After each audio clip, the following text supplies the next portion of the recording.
Señor Fernando Villavicencio, asambleísta de la República, a quien saludamos muy afectuosamente con esa corbata escocesa, que la verdad que es muy, muy bonita. En verdad, yo tengo una afición por las corbatas, así que esa está muy bien, me la va a prestar en algún momento, Fernando. ¿Cómo están? Un buen día, gracias. Gracias por destacar esos aspectos tan pequeños, pero importantes. Será prestada y compartida con mucha atención. Y en homenaje aquí a la dama, Lorena Vázquez va a empezar con la entrevista, Fernando. ¿Qué Con tal, gusto. Fernando? Muy buenos días. ¿Cómo estás? Son las 7:59 de la mañana. Justamente estábamos hablando del tema de los nombres, narcopolítica. Qué fuerte ese término, ¿no es así? La narcopolítica. Son 24 nombres que se han entregado hasta el momento, que van a ser investigados por la Fiscalía. También lo anunció el presidente de la República el día de ayer. ¿Qué más se nos viene? ¿Qué documentos más tiene Fernando Villavicencio que pueda dar fuerza a esta denuncia? A ver, intentemos poner los verbos y sustantivos en el lugar preciso. Cuando hablamos de democracia, hablamos de libertad, de república, hablamos de política.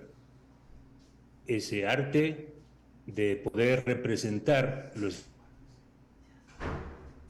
Pero cuando esta política está contaminada por intereses de los más oscuros y turbios, como los del narcotráfico, entonces tenemos que hablar de narcopolítica.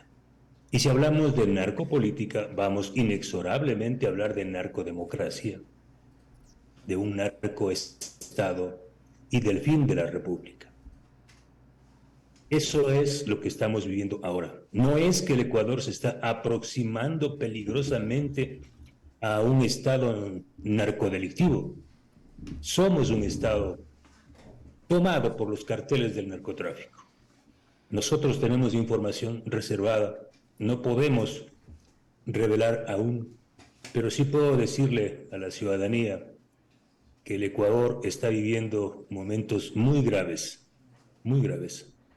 niveles de contaminación con dinero sucio del narcotráfico, de la minería ilegal, de estructuras de corrupción que han tomado también el sector público desde hace mucho tiempo atrás y que se resisten a salir.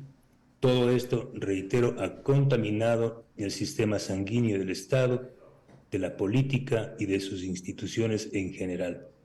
Nosotros hicimos un acuerdo, varios legisladores, de los pocos rescatables del Parlamento ecuatoriano, que no nos identificamos ni con los conspiradores y golpistas, y tampoco con el oficialismo, con la inercia, el silencio y la inoperancia del Ejecutivo. Y decidimos justamente eso, investigar los vínculos de los políticos, de los partidos, con el narcotráfico, con la minería ilegal, con la trata de personas y todos estos delitos de lesa humanidad. Y los descubrimientos son gravísimos. Hemos hecho una primera entrega de 24 nombres, 2 entregas a la Fiscalía General del Estado, porque un político, una autoridad, un legislador que no cumple su trabajo debe irse a su casa. Y lo que estoy haciendo en este caso es cumpliendo lo que ustedes decidieron que haga, fiscalizar, para eso me pagan. Y aquí no me vengan a decir que, es que esto es muy peligroso, como dicen otros colegas. No, en eso mi hermanito, yo no me meto porque ahí está el narco. Ese nivel de cobardía tampoco va con los políticos. Aquí nos jugamos la vida porque o sostenemos esta república o apagamos la luz. Y yo estoy en esa línea de defender esta república, de mejorarla, de defender el futuro de nuestros hijos, el presente de nuestros hijos. La mayor cobardía nuestra o mía sería dejar y delegar esta responsabilidad a mis hijos, a los hijos de ustedes. Así es que yo les invito, guayaquileños, ecuatorianos, a sumarse a esta causa de combatir al crimen organizado. Si no lo hacemos hoy, mañana no tendremos república. Ahí están los nombres que están vinculados a varios partidos políticos, casi a todos, y también está el silencio del Consejo Nacional Electoral, un silencio que huele a impunidad. Así es, justamente con el Consejo Nacional Electoral le habíamos consultado hace poco una entrevista que se hizo aquí también en Diálogo, que por qué no se propuso antes de las elecciones todo este tema para tener un mejor monitoreo en el tema de las campañas electorales, de la campaña anticipada. Y decían que no tenían los sustentos para que ellos puedan obviamente modificar esto, pero se puede hacer para que se vaya a la asamblea y que se ejecute, ¿no? Pero nunca se lo hizo antes. Y como usted dice, ¿tendrá algo que ver en ese sentido de lo que está pasando ahora? Son los partidos políticos, son los mismos partidos políticos que albergan en su interior a estos candidatos vinculados al narco, los que controlan el Consejo Nacional Electoral. Entonces, ¿cómo pedirle a Satanás que se corte las uñas? Imposible, son ellos los que controlan el Consejo Nacional. Imagínense el cinismo de estos funcionarios del CNE, que años están atornillados en el cargo, no quieren irse. Han tenido años para levantar, para organizar reformas al Código Orgánico de la Democracia, para mejorar a través de toda una normativa interna que lo puede hacer el Consejo Nacional Electoral, el contencioso electoral, para controlar o al menos identificar el origen opaco de los recursos, y no lo han hecho. Y le voy a poner 2 ejemplos.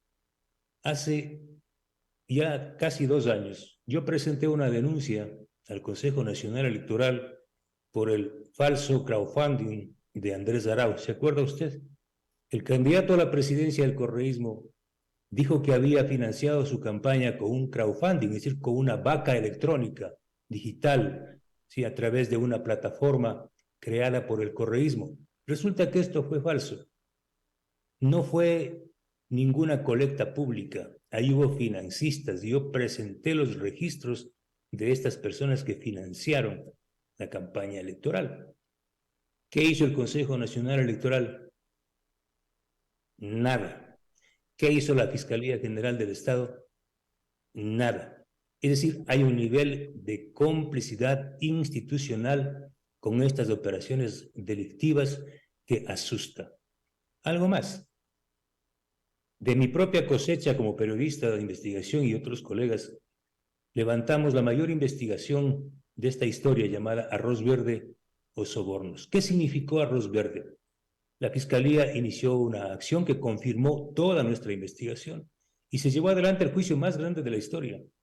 Sobornos. ¿Qué permitió o qué dejó ante los ojos de la ciudadanía sobornos? Que estructuras delictivas, corruptas, financiaron las campañas electorales del correísmo el 2013, 2014 y 2017. Es decir, el Consejo Nacional Electoral tenía toda la experiencia, todos los antecedentes para poder preparar un proceso electoral sano y limpio como el que estamos viviendo, como el que vamos a vivir, y no lo hizo. Puedo decir que este proceso electoral es uno de los más contaminados y corruptos que se hayan librado en los últimos tiempos. Y la responsabilidad es compartida entre la UAFE, que tampoco ha hecho casi nada, la Unidad de Análisis Financiero y Control, que depende ¿de quién? De la Presidencia de la República, jamás identificó, o si lo hizo, lo tuvo en reserva y guardado. Ahora usted puede leer una nota que se ha publicado en Ecoavisa, también he compartido esa nota con algunos criterios míos, de cómo la UAFE tenía todos los estudios y antecedentes y todo un monitoreo al narcotraficante Enrique Portocarrero, capturado recientemente en Barajas de España, y jamás hizo y dijo nada. Fuimos nosotros los que tuvimos que alertar, y fue la justicia de los Estados Unidos y de España las que capturan a Enrique Portocarrero. Pero Enrique Portocarrero creó toda una red de empresas, una red de instrumentos para beneficiar y financiar candidaturas anteriores y actuales en varias provincias del país, en particular en Esmeraldas y Manabí. ¿Qué hizo el Consejo Nacional Electoral? Nada. Esta es la gravísima situación en la que está el país, reitero, contaminado casi totalmente por el narcotráfico, la corrupción, la minería ilegal. Entonces, a nuestro principal Eduardo Mendoza. Buenos días, Fernando, y a toda la audiencia y televidencia. Qué Eduardo, gusto de bien. saludarlo, querido amigo. ¿Cómo lo va? Usted, ¿cómo le va? Siempre pone los puntos sobre la I. Y como dice en Manabí, en el campo de acá nuestro, porque lo dice nuestro Montubio, que queremos tanto, dice, cuando se trata de esta cosa, hay que ponerle acento a la incumbencia y enarbolar los cristales. Así que, buenos días. Siguiendo la misma línea, Fernando Villavicencio, hace unos días vimos que se creó una comisión de asambleístas, cuando la comisión de fiscalización está trabajando como lo ha hecho, con celeritud, lo ha hecho prontamente, con diligencia y con resultados. Lo que me hace pensar, Fernando Villavicencio, y a la gente, porque no es lo que yo piense, lo que piensa la colectividad, es de que hay intereses que la Comisión de Fiscalización no investigue cualquier cosa, sino que estos legisladores de esta gallada investiguen lo que a ellos les convenga para hacer así una selectiva coyuntura de resultados. ¿Estamos en la misma línea? Claro, hay que ver a los progenitores de estos engendros para saber cuál es el resultado y el perfil del engendro. Y los progenitores de este engendro llamado comisión multipartidista, y es una más de las tantas que se han creado, son los mismos actores políticos interesados en conspirar constantemente, desde la agitación subversiva en las calles hasta la institucional democrática, golpe de Estado democrático en el Parlamento, para sacar a cualquier funcionario, en este caso incluido el presidente de la República, si se opone a sus intereses. Esta nueva comisión que ha creado esta alianza multipartidista falsa, que no representa la diversidad del Parlamento, tiene prácticamente un puerto asegurado de llegada, es emitir un informe absolutamente sesgado. Mire, ayer la legisladora de la bancada correísta, Paola Cabezas, solita se anticipó a pintar el camino sinuoso de esta comisión. Ellos salieron como bancada a respaldar al asambleísta Ronnie Aliaga, ¿sí? El momento en el que el asambleísta Cabezas y su bancada hacen eso, están prácticamente cortando la pieza de investigación política y fiscal, el audio, me refiero al audio filtrado por el portal La Posta de este operador de estructuras corruptas en el sector público, Leonardo Cortázar. El señor Leonardo Cortázar, quien no me quiere ni un milímetro, y tiene toda la razón.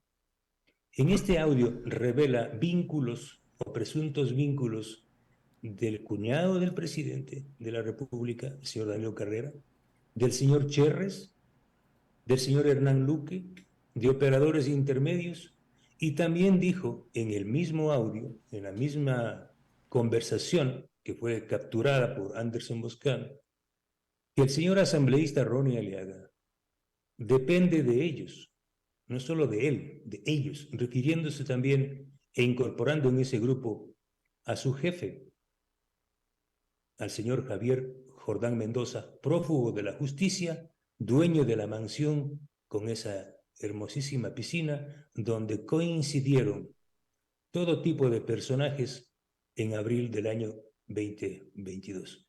El señor Cortázar dijo puntualmente que el asambleísta Aliaga ha sido financiado por ellos. Por ellos. ¿Quiénes son ellos? Ellos. Esta estructura siniestra y corrupta de la piscina de Miami. ¿Pero qué hace el correísmo? Esta parte de Aliaga no vale. Esta otra parte que vincula al cuñado del presidente, solo esta partecita es la que vale. Y cuando la señora Cabezas hace esto, se pega un tiro en el pie y da cuenta y advierte cuál será el resultado de esta comisión. Por eso, Eduardo, permítame anticipar que este grupo de legisladores del cual formo parte, me refiero al Frente Parlamentario Anticorrupción, presentaremos en 20 días, como hemos afirmado en las últimas horas, un informe propio, porque no confiamos en esa comisión, porque el país requiere que se investigue de la A a la Z, que se investigue a Danilo Carrera, cuñado del presidente, y nadie tiene por qué asustarse, y que se investigue a Ronnie Aliaga, el líder, uno de los líderes principales del correísmo, señalado por este personaje, Leonardo Cortázar. Eso es lo que recomienda el buen sentido, la honestidad y la transparencia. Y principalmente, estimado Eduardo, que aprendan los protocolos básicos de la investigación, al menos periodística. Hay que investigar el origen del dinero ilícito, de las coimas y los sobornos. ¿Cuál es el origen? ¿Dónde está? Está en los sobreprecios de los contratos. Por esa razón lo que he hecho yo, porque aprendí periodismo de investigación hace muchos años y me he forjado en eso, es investigar los contratos. Tenemos ya 4.200 contratos del sector eléctrico, tanto de CENEL como de SELEC, que estamos investigando. Y puedo anunciar que el día de mañana, desde nuestro grupo, presentaremos un primer avance clarísimo. Va el Ecuador mañana a tener información precisa de cómo funcionó esta estructura delictiva de la que forma parte Leonardo Cortázar, principalmente en las unidades de negocios del sector eléctrico. Hay que investigar con responsabilidad. Y los que menos están autorizados para investigar con responsabilidad son los correístas en el Parlamento ecuatoriano. Yo veo, Fernando, y si me equivoco, por favor, me corrige, que este es un tema que supera a los gobiernos. O sea, la estructura está o ha estado allí siempre. El que viene o la acepta o la ignora. Estoy en lo cierto como primera pregunta, y como segunda, usted comentó la semana pasada, el viernes, lo vi en un video con una legisladora y con Ricardo Vanegas, que iban a investigar una cantidad de miles de contratos. ¿A eso se refiere cuando dice que mañana va a dar un adelanto de eso? Me refiero exactamente a eso. Son 4.200 contratos. Entregamos ese registro ya con una base, una línea base de investigación que tenemos. Hemos identificado algunos mecanismos de corrupción. Eso entregamos a la Contraloría General del Estado para que también haga su trabajo, ¿Cómo para que procede? haga un estudio especial integral. Y lo propio entregamos a la Fiscalía General del Estado en el marco de la indagación previa que tiene abierta. Independientemente de que estas dos instituciones hagan lo suyo, nosotros, reitero, en 20 días presentaremos un informe, reitero, que se basa en el análisis de estos contratos. Obviamente no vamos a poder hacer un análisis individualizado de cada contrato, pero más o menos vamos a tener un modus operandi, un demo o un plan piloto de cómo funcionó. Si tomamos, y ya lo hemos hecho, 10 contratos de CENEL, logramos descubrir un mecanismo muy parecido de adjudicación. Los nombres de las empresas y las personas se repiten constantemente y además los precios finales no coinciden con los términos de referencia. Tenemos 3 elementos importantes que dan cuenta y abren ya una puerta para decir, aquí hay un mecanismo manchado y delictivo muy parecido al que nosotros investigamos el año 2015 y 2016 en la repotenciación de la refinería de Esmeraldas. Y lo que usted dice, Eduardo, es la otra gran sorpresa, que ya no es una sorpresa, yo lo he dicho hasta el cansancio y ahora me dan la razón. El correísmo, no es que la corrupción se inventó en el correísmo, pero en el correísmo la corrupción adquirió un título de alfombra roja y con marco teórico. Se institucionalizó un mecanismo de corrupción, de adjudicación fuera de todos los estándares y procesos de contratación pública universales, como son las licitaciones transparentes. Se crearon formatos muy adecuados para bypassear la licitación, ahora lo llaman ellos invitación a ofertar, etcétera, etcétera. Yo puedo decir con absoluta sinceridad y certeza que esta estructura, la que estamos analizando, de la que forma parte Leonardo Cortázar y su grupo con Javier Jordán, porque es muy importante, es el mismo grupo de La Piscina, Esta estructura nació en el correísmo, creció y se engordó en el morenismo y continúa en el asismo. ¿Por qué? Por lo que usted acaba de decir, Eduardo. Viene un gobierno, quien quiera que sea, asume el mando de las empresas del sector público donde hay miles de millones de dólares en contratos, en negocios.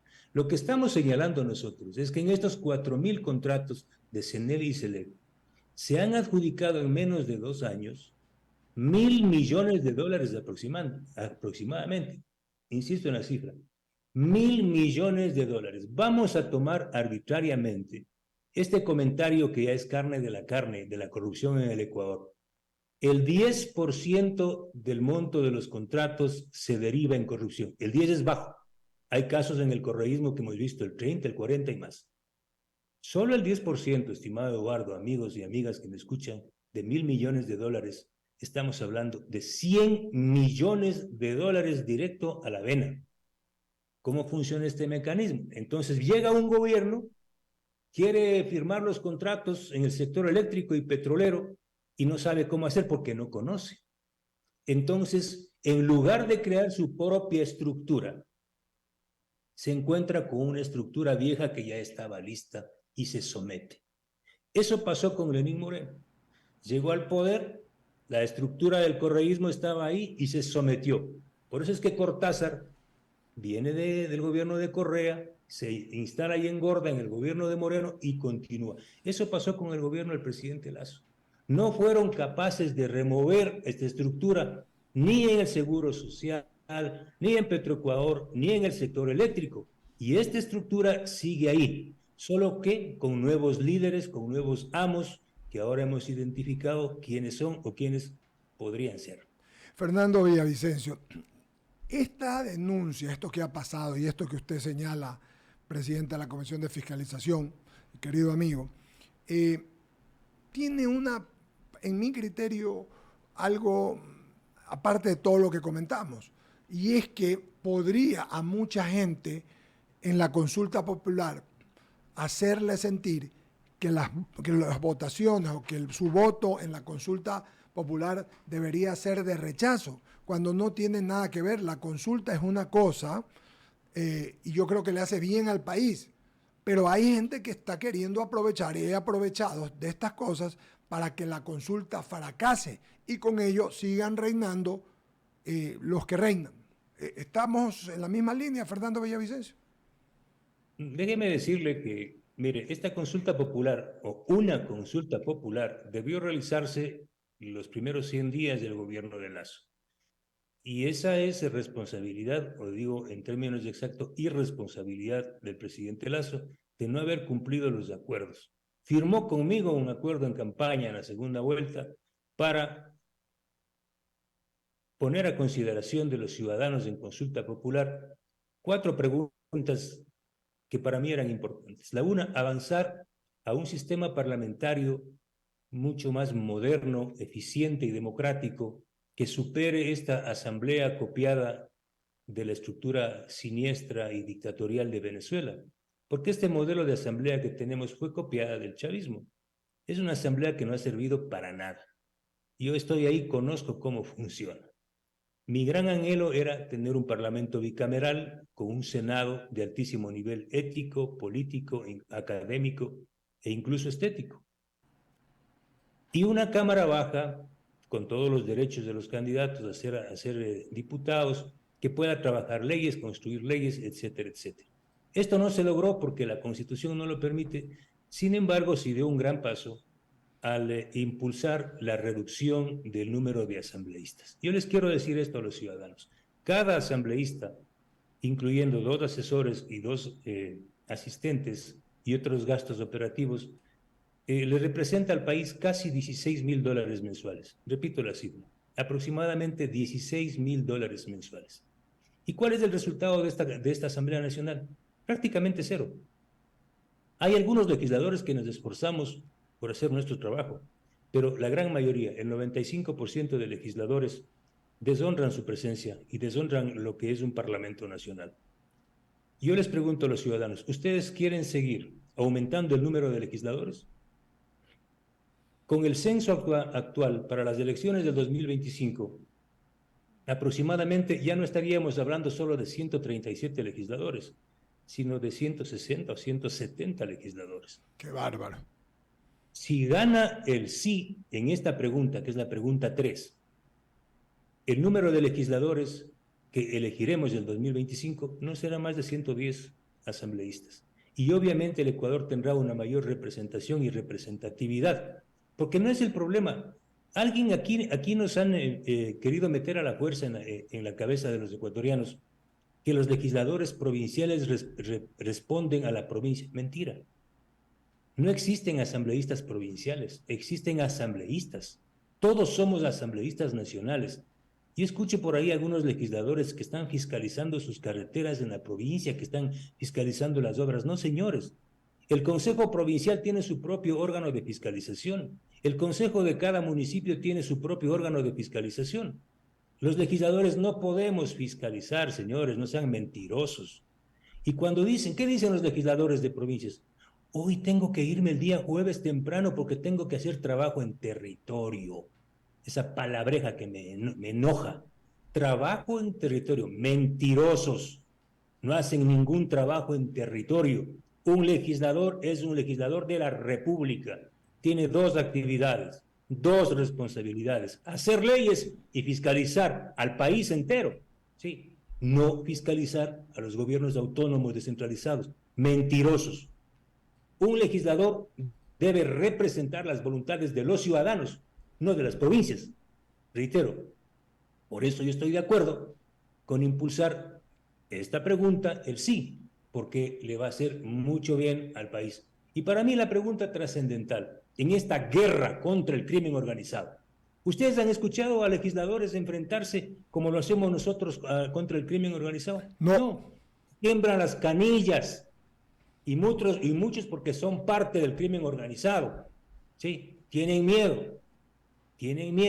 Y ese miedo los pone en el sitio donde siempre han estado, junto a estos carteles mafiosos del narcotráfico, delincuencia organizada.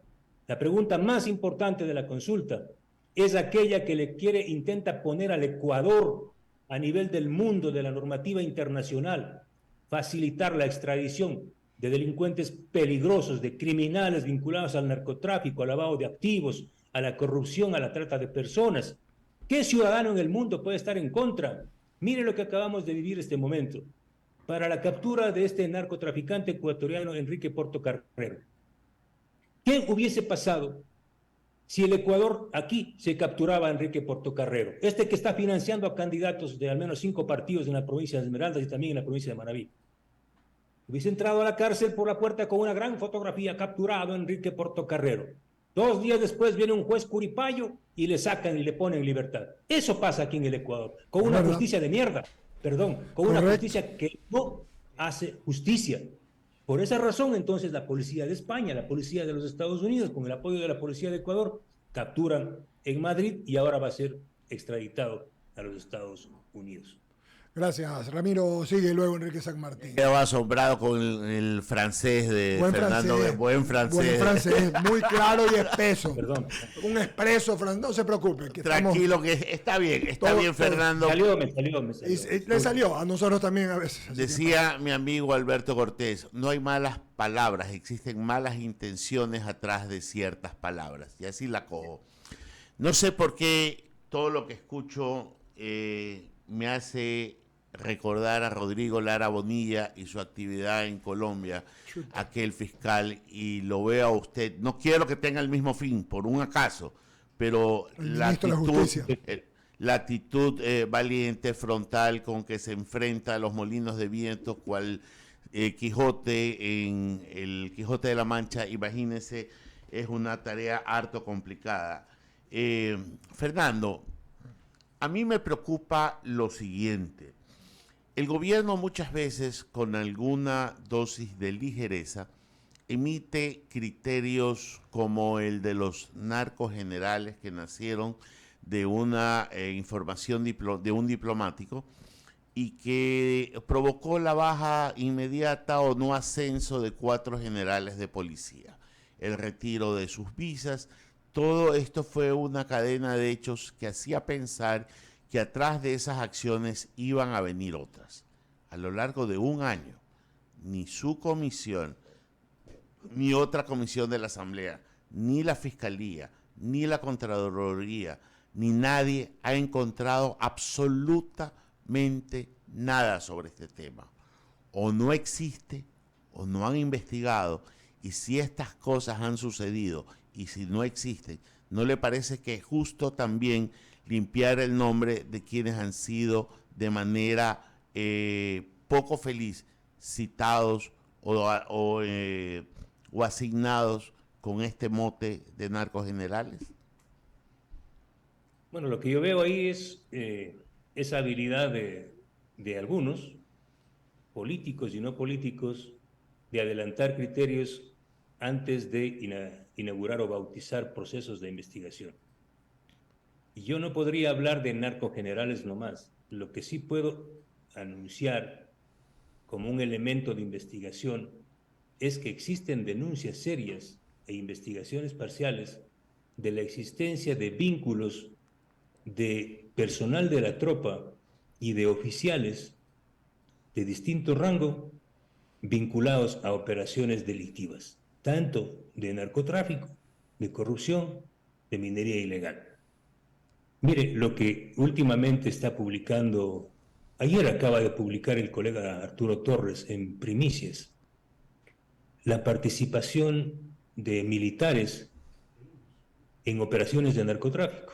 Y yo mismo denuncié que los dos militares, los dos marinos condecorados por el legislador correísta Ronnie Aliaga, con la mayor presea del Parlamento ecuatoriano, la presea Vicente Rocafuerte, estaban vinculados a operaciones narcodelictivas.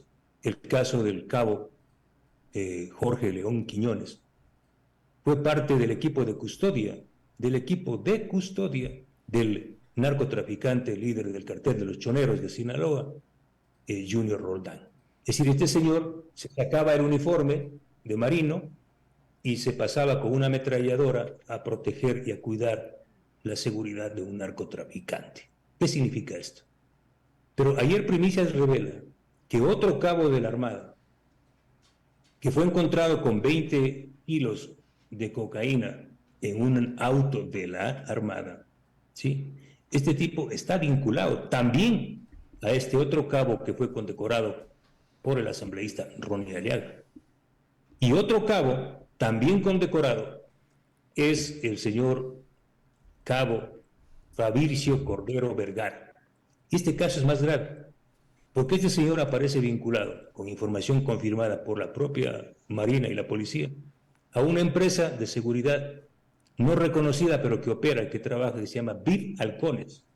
Es decir, estos señores se sacan el uniforme y tienen empresas de seguridad para proteger a los narcotraficantes.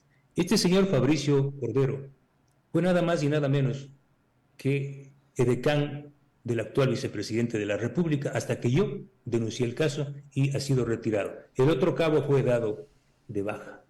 Esto prueba, puedo extenderme 2 horas hablando, yo tengo un informe reservado que me entregó el mando militar, sobre decenas de uniformados vinculados al narcotráfico, a operaciones de narcotráfico. Esto revela que sí existen, ¿sí?, vínculos de personal de las Fuerzas Armadas y de la policía relacionados con operaciones narcodelictivas. Por eso yo ayer le pedí al presidente de la República: presidente, si usted quiere cambiar esta mala suerte, si usted quiere impedir que el Ecuador definitivamente aterrice en un hueco sin salida, como vivió Colombia, en una tempestad y una tragedia total, usted está a tiempo todavía. Sí, Pitahaya en su gobierno, Escoba, limpie todo su gobierno, expulse al Correato, disuelva las estructuras delictivas al interior de las instituciones públicas y, por favor, también, presidente, y con el mayor respeto, limpie las Fuerzas Armadas y la policía. Lo tengo clarísimo, Fernando, y de algo que hay que criticar, pero buen talante al gobierno, porque nadie aquí está con la mala leche de querer hacer leña en el árbol caído. pero la lentitud operativa frente a denuncias que no puede usted irse por la forma, sino por el fondo. Probablemente la forma estridente e sensacionalista en que la presentan pretenden delegitimar el contenido, y resulta que si ya poseen información, nuestras abuelitas nos enseñaron: piensa mal y acertarás, y sobre todo que ningún gobierno es un gobierno de ángeles, ni el gobierno es un convento de las madres carmelitas. Si el presidente tuviera este principio como norte, probablemente no sucumbiera ante la lentitud de su accionar y la capacidad de reacción que desmerece la ejecutividad de un presidente que es ejecutivo para otras cosas. ¿Qué le parece?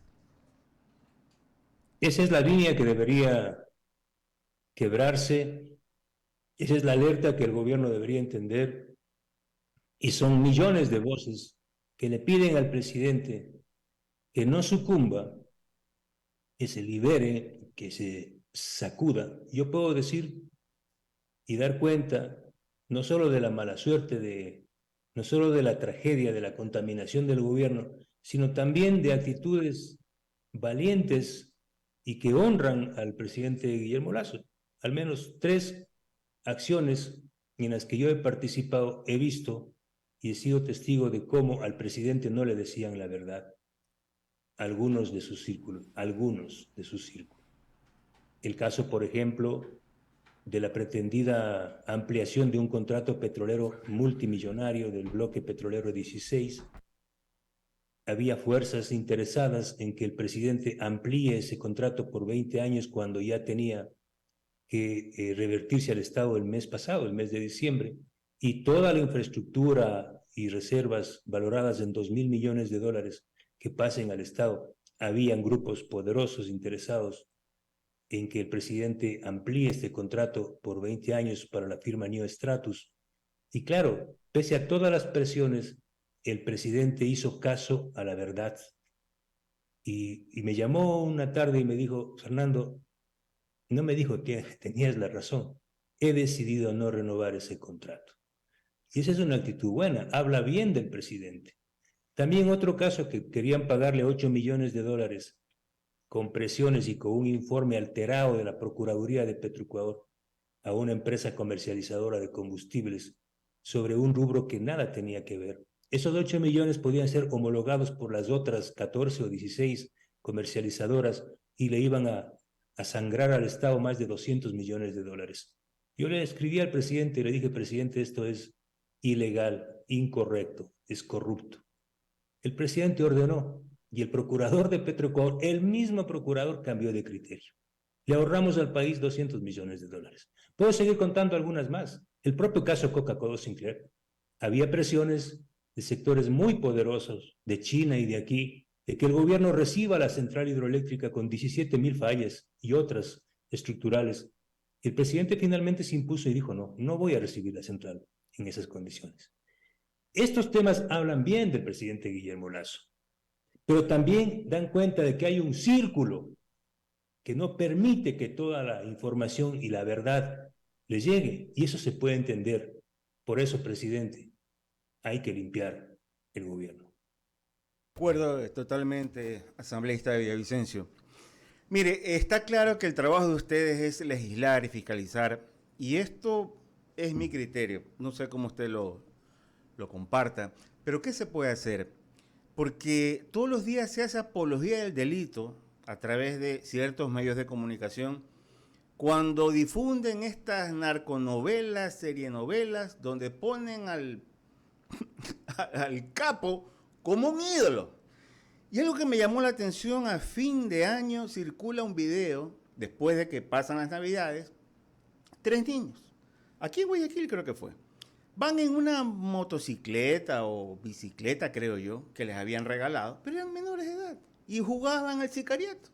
Van el uno conduciendo la bicicleta, el otro atrás, otro niño en la vereda, como cuando nosotros éramos niños y jugábamos a los soldados.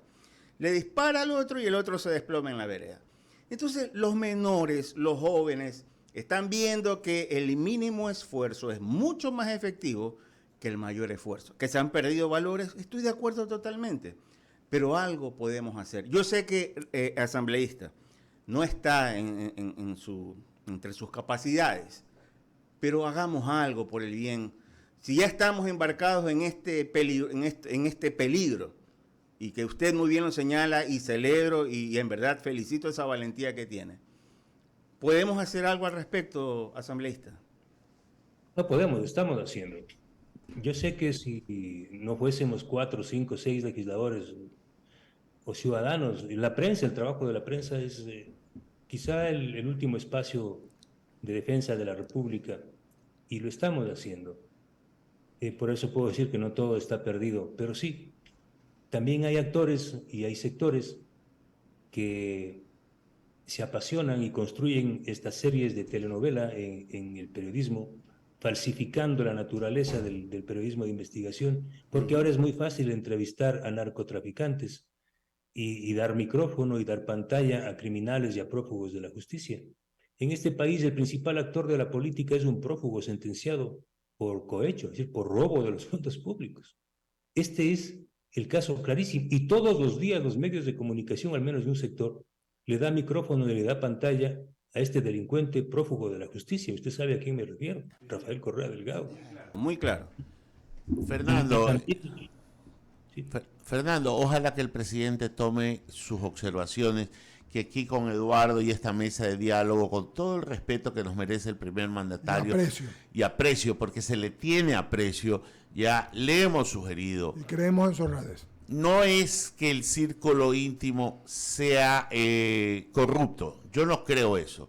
Lo que yo creo que es inadecuado, porque usted debe tener unos operadores mucho más hábiles para que con las canas que la madurez da, pueda ver aquello que la juventud no ha alcanzado a vivir y no tiene las dimensiones exactas de lo que está sucediendo.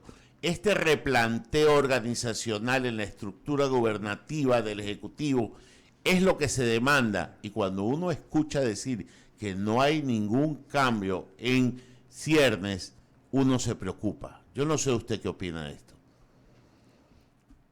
Sí, pero hay ocasiones en que la inoperancia y el silencio pueden ser igual de letales que la propia corrupción.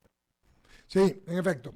Mi querido Fernando, muchas gracias. Queda claro, hemos hablado de muchos temas, siempre quedarán más. Estaremos atentos a lo que va a pasar mañana y luego de 20 días, y con el favor de Dios, volveremos a conversar. Le mandamos un abrazo de parte del Diálogo y de I-99. Buenos días, Fernando Villavicencio. Gracias. Y gracias por los elogios de mi corbata. Claro, la escocesa y me la presta. Yo lo voy a llamar para que me la preste. Gracias, Fernando. Gusto en saludarlo. Buenos días. Abrimos el espacio a las menciones publicitarias después de la entrevista con Fernando Villavicencio. Isabel te ofrece los mejores lomitos.